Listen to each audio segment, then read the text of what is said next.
हम लोग कल इंडो ग्रीक के बाद पार्थियन या पल्लव, भारतीय साहित्य में इनको पल्लव कहा गया, उनके बारे में पढ़ा।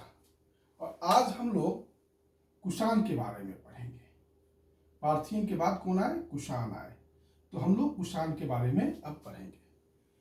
लेकिन कुषाण पढ़ाने से पहले मैं चाहता हूं कि पार्थियन के बारे में कुछ एक दो फैक्ट्स और डिस्कस मैं कर दूं। पार्थियन के बारे में एक दो फैक्ट्स और मैं डिस्कस कर दूं। पार्थियन जो थे, इन्होंने बौद्ध धर्म को अपना लिया। इन्होंने किस धर्म को अपना लिया? बौद्ध धर्म को अपना लिया। पार्थियन ने बौद्ध धर्म को अपना लिया और देवव्रत का भी उपाधि लिया। देवव्रत, ठीक। देवव्रत समझते ही होंगे कौन थे? महात्मा बुद्ध के भाई थे देवव्रत, चचेरे भाई थे जो काफी कंपटीटर हुआ करते थे। और जो एक चीज और बताना चाहता हूं, एक खरोष्टी लिपि में अभिलेख है तख्ते बही। तख्ते बही मैंने कहा था, आपको याद होगा। उसमें जो है पार्थियन को गोंदोफनिस को गुंदुभर कहा गया है। क्या कहा गया है? गुंदुभर कहा गया है।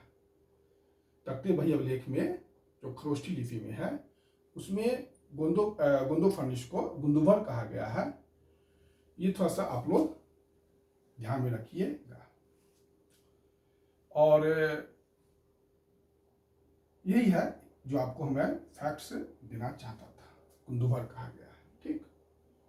और अब हम लोग कुषाण पढ़ेंगे। अब हम लोग क्या पढ़ेंगे? कुषाण पढ़ेंगे।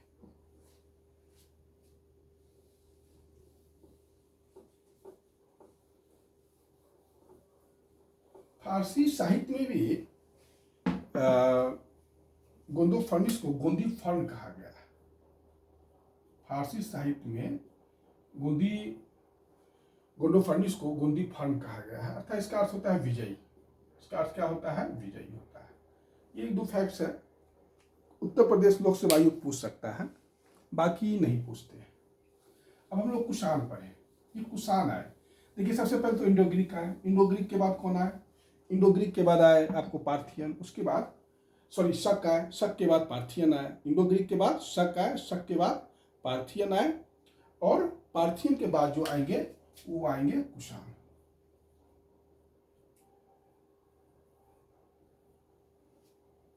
कुषाण हम लोग शुरू करते हैं।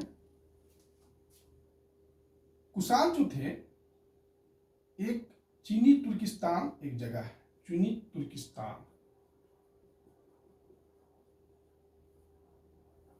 ये यूची कबीला के हैं।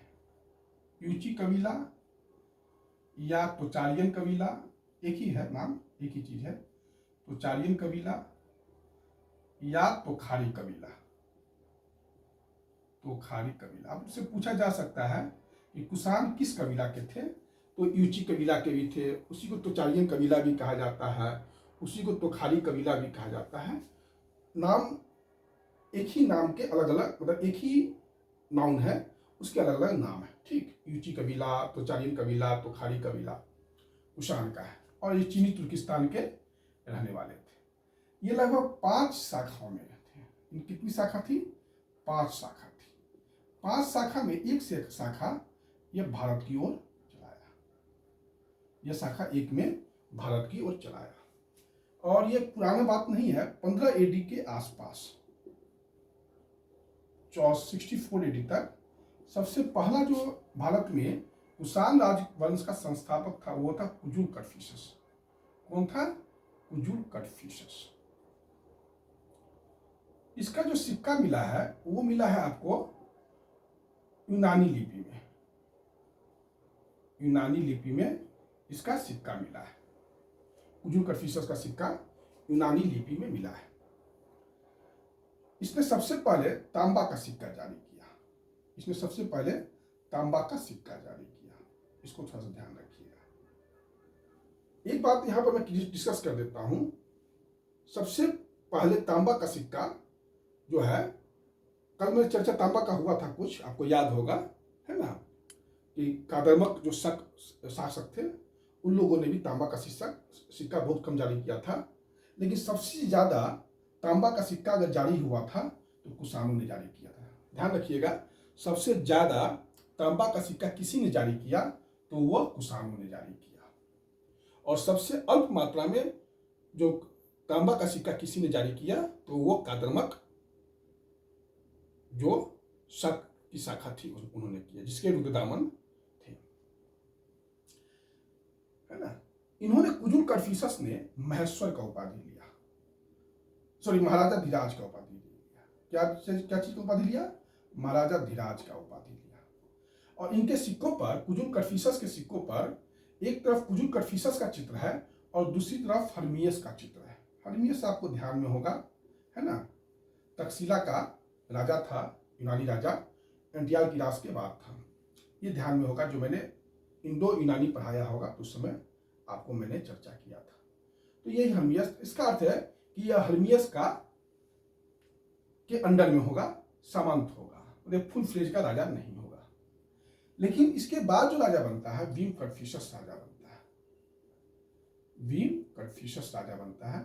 और वीम कर्फिसस ने जो है, कुषाण राज का वास्तविक संस्थापक वीम कर्फिसस ही है। कुषाण राज का वास्तविक संस्थापक कौन है? वीम कर्फिसस ही है। इसने सबसे पहले सोना का नियमित सिक्का जारी किया। इसने सबसे पहले सोना का नियमित सिक्का जारी किया। देखिए, एक चीज याद रखिएगा, सोना का पहली बार सिक्का जारी करने वाला इंडो ग्रीक शासक था। सोना का नियमित सिक्का जारी करने वाला कुषाण शासक, सबसे पहले कुषाणों ने सोना का नियमित सिक्का जारी किया और उसमें पहला राजा था वीम कर्फिसस। आपसे क्वेश्चन पूछा जा सकता है कि कुषाण राजाओं में सबसे पहले किसने सोना का सिक्का जारी किया? तो वीम कर्फिसस। नियमित सिक्का सबसे पहले किसने जारी किया? तो वीम कर्फिसस, कुषाण या कुषाण वंश ने किया। तांबा का सबसे ज्यादा सिक्का कुषाणों ने जारी किया। तांबा का सबसे कम सिक्का कादरमक शक शासकों ने जारी किया। ये सब थोड़ा सा ध्यान में रखिएगा, छोटे छोटे क्वेश्चन हैं जो काफी कभी कभी कंफ्यूज हो जाते हैं लोग, है ना। तो सोना का सबसे पहले नियमित सिक्का वीम कर्फिसस ने जारी किया और इसके सिक्कों पर शिव, नंदी और त्रिशूल की आकृति है। और इसने महेश्वर का उपाधि लिया। इसने किस चीज का उपाधि लिया? महेश्वर का उपाधि लिया। ये थोड़ा सा ध्यान दीजिएगा। यह है वीम कर्फिसस के बारे में। वीम कर्फिसस के बाद जो सबसे इंपॉर्टेंट राजा बने कुषाण वंश के, वह थे आपके कनिष्क। सबसे इंपॉर्टेंट राजा कनिष्क, है ना। अब हम लोग कनिष्क के बारे में पढ़ेंगे।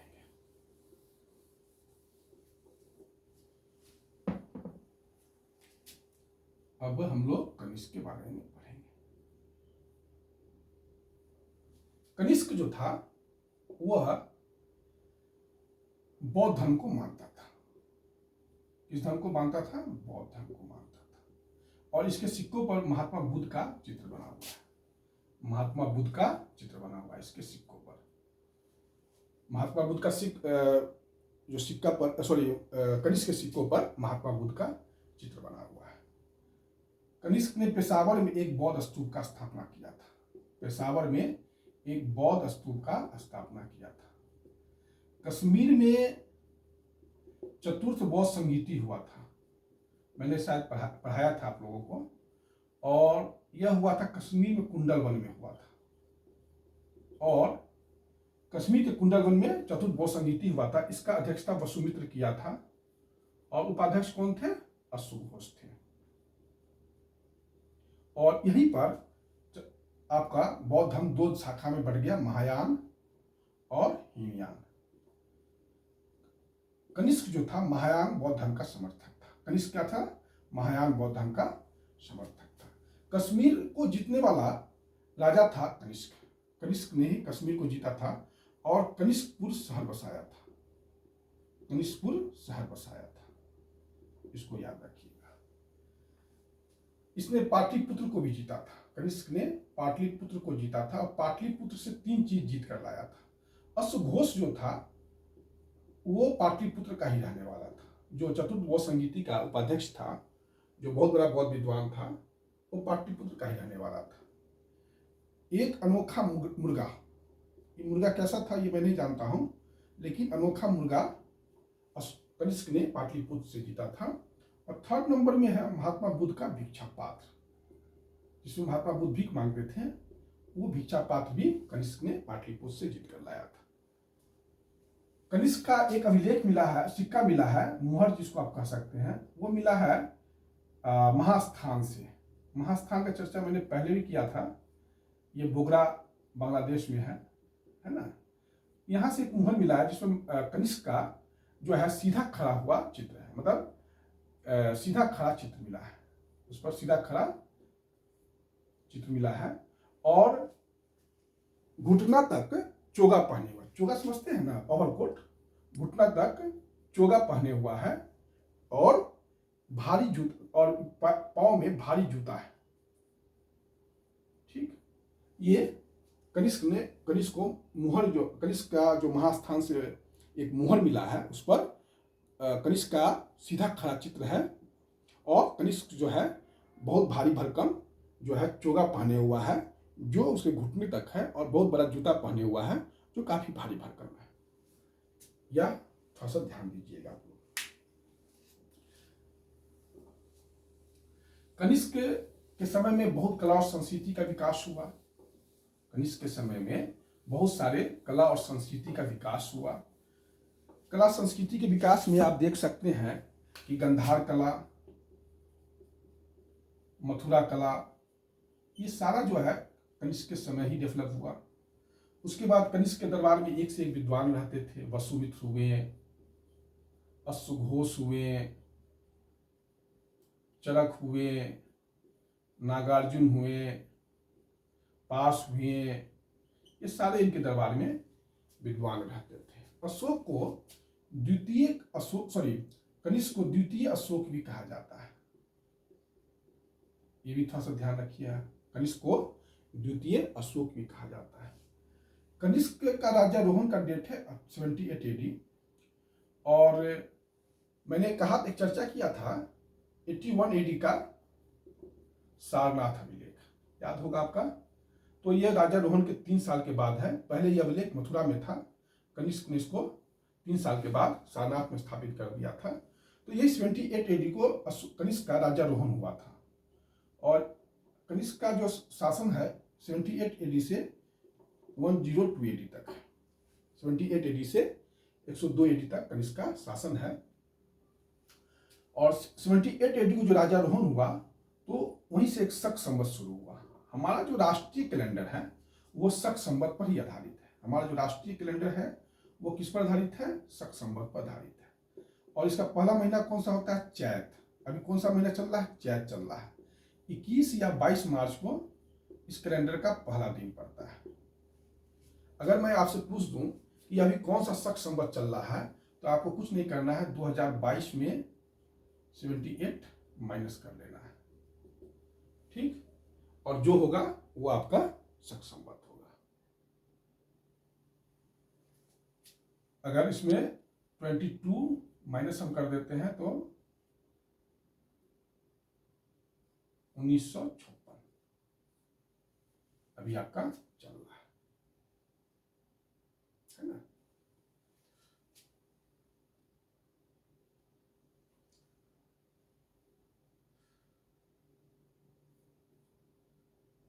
सॉरी, 2022 में 78 को माइनस करना है ना। तो 22 ऐसे हो गया तो 56 और फिर माइनस हो जाएगा ना। सॉरी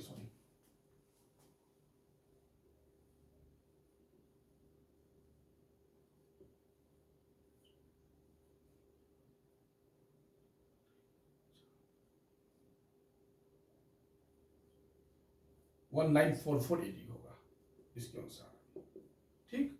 1944 AD अभी चल रहा है शक संवत के आधार पर। 1944 शक संवत चल रहा है ना, ये ध्यान रखना है। तो यह हो गया शक संवत के बारे में थोड़ा सा जानकारी। उसके बाद कनिष्क का जो शासन था वो 5 देशों पर था। आज के 5 देश पर था। रूस, चीन,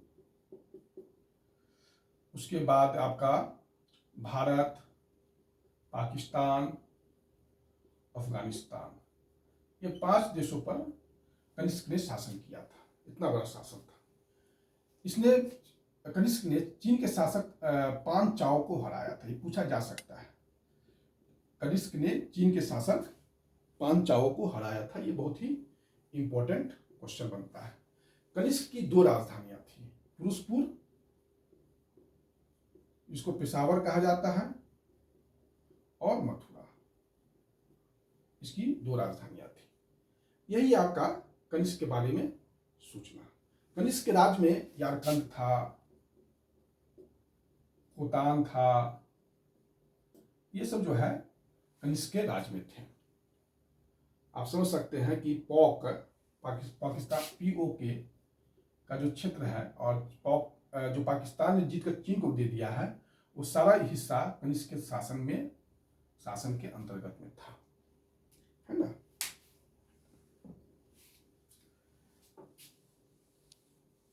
यह हुआ कनिष्क के बारे में सूचना। कनिष्क की मृत्यु 102 AD में हो जाती है। उसके बाद जो राजा बनते हैं वो बनते हैं हुविस्क। उसके बाद कौन बनते राजा? हुविस्क राजा बनते हैं। हुविस्क जो है वह कश्मीर में हुविस्कपुर शहर बसाता। जैसे हुविस्कपुर, जैसे कनिष्क ने कनिष्कपुर बसाया, उसी तरह हुविस्क ने हुविस्कपुर शहर बसाया। हुविस्क ने के सिक्कों पर शिव, नंदी और विष्णु का चित्र है। शिव, नंदी और विष्णु का चित्र है। उसके बाद हुविस्क के बाद राजा बनते हैं कनिष्क द्वितीय, और इसने सीजर का उपाधि लिया था। इसने सीजर की उपाधि लिया था। कनिष्क द्वितीय अंतिम जो इंपॉर्टेंट राजा है वो अंतिम राजा वासुदेव द्वितीय हैं, और इनके सिक्के पर आप कह सकते हैं कि शिव के साथ गज का चित्र है। गज माने हाथी। और हुविस्क ने राजधानी कहाँ लाया? मथुरा। हुविस्क ने अपनी राजधानी मथुरा लाया। पहले राजधानी कहाँ था? 2 राजधानी थी, कनिष्क, पेशावर। मुख्य राजधानी पेशावर ही थी, और मथुरा 2 राजधानी थी। तो हुविस्क ने राजधानी को मथुरा लाया था। इस वंश का अंतिम राजा वासुदेव द्वितीय था, और उसके सिक्कों पर शिव और गज का चित्र है। वासुदेव ने पूर्णतः भारतीय नाम को अपना लिया। इसका जो कनिष्क जो है, कुषाण वंश जो है, लगभग भारत में 230 AD तक शासन किया, और यह बाद में भी कुछ दिन तक बसे रहे, लेकिन इनको डिस्टर्ब हुआ जो अफगानिस्तान में और सिंध का निचला हिस्सा है, अफगानिस्तान और सिंध का पश्चिमी हिस्सा, या उसको निचला हिस्सा कहिए, जो भी कह लीजिए, एक ही बात है। वहां पर क्या हुआ, एक आक्रमणकारी आ गए इंडो सेसेनियन, और इन लोगों ने क्या किया, अफगानिस्तान और सिंध के पश्चिमी हिस्सा या निचला हिस्सा से कुषाणों को बेदखल कर दिया, और वहां पर जाकर अपना सत्ता स्थापित कर लिया इंडो सेसेनियन ने। इंडो सेसेनियन में लगभग 100 सालों तक भारत पर शासन किया। 100 साल तक भारत पर शासन किया। इंडो सेसेनियन की खासियत यह है कि इंडो सेसेनियन ने जब सिंध पर कब्जा किया, तो सिंध के वासी को हिंदू कहा, सिंध के वासी को हिंदू कहा, या सिंध के क्षेत्र को हिंद कहा। तो यह धार्मिक नाम नहीं है, क्योंकि वो स का उच्चारण ह करते थे, तो सिंध के लोगों को उन्होंने हिंद कहा या हिंदू कहा। ठीक, सिंध के क्षेत्र को हिंद कहा और सिंध के लोगों को हिंदू कहा। बाद में इंडो सेसेनियन एक अभिलेख मिला है, इंडो सेसेनियन अभिलेख मिला है 262 AD का। उसमें जो है हिंदुस्तान शब्द का प्रयोग किया गया है, और बाद में यही नाम जो है हिंदुस्तान नाम मुगल शासक ने अपनाया, या भारत जब स्वतंत्र हुआ तो आधुनिक भारत में भी हिंदुस्तान शब्द चला। लेकिन हिंदुस्तान शब्द इंडो सेसेनियन ने दिया है भारत को, और यह कतई धार्मिक नाम नहीं है। यह ध्यान में हम लोगों को रखना है। यह हो गया कुषाण के बाद। लेकिन कुषाण जो है भारत के बहुत से क्षेत्रों में बसे रहे, और उनको फाइनली भारत से आउट करेगा गुप्त। कौन आउट करेगा? गुप्त करेगा। लेकिन सिंध के क्षेत्रों में या अफगानिस्तान क्षेत्र में इंडो सेसेनियन ने कुषाण साम्राज्य को क्षति पहुंचाया था। यह सब थोड़ा सा आप लोग ध्यान रखिएगा। अब है इनका कुषाण का देन क्या क्या है, तो ये सब थोड़ा सा हम लोग देख लेते हैं। कुषाण का देन देख लेते हैं। कुषाणों ने कैसर का उपाधि लिया। किस चीज का उपाधि लिया? कैसर का उपाधि लिया। कैसर जो था रोमन शासक लेते थे। सीजर का उपाधि लिया, यूनानी शासक लेते थे। उसके बाद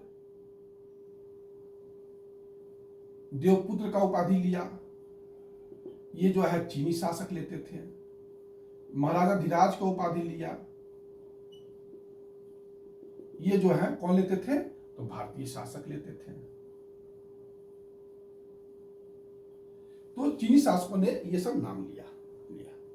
चीनी शासकों ने कुषाण शासकों ने सबसे पहले सोना का नियमित सिक्का जारी किया। ध्यान रखिएगा, सोना का सबसे नियमित सिक्का जारी करने वाला कुषाण शासक ही थे। और सबसे पहले सोना का सिक्का जारी करने वाले थे भीम कर्फिशस, जो कुषाण वंश के थे। ओवरऑल इंडो यूनानी किए थे। सबसे शुद्ध सोना का सिक्का 124 ग्राम का अगर किसी ने जारी किया था तो वह जारी किया था कुषाण वंश ने। सबसे शुद्ध सोना का सिक्का कुषाणों ने ही जारी किया था, जो 124 ग्राम का था। कुषाण साम्राज्य में इतना ही आपके लिए इंपॉर्टेंट चीज है। कुषाणों की सत्ता 230 ईस्वी तक बनी रही। फिर बाद में गुप्त आएंगे और इनको भारतीय क्षेत्र से पराजित कर देंगे। आज का वीडियो इतना ही। अब जो है कल हम लोग मौर्योत्तर काल का जो प्रशासन है वो पढ़ेंगे, और भी जो टॉपिक होगा हम लोग देखेंगे। धन्यवाद।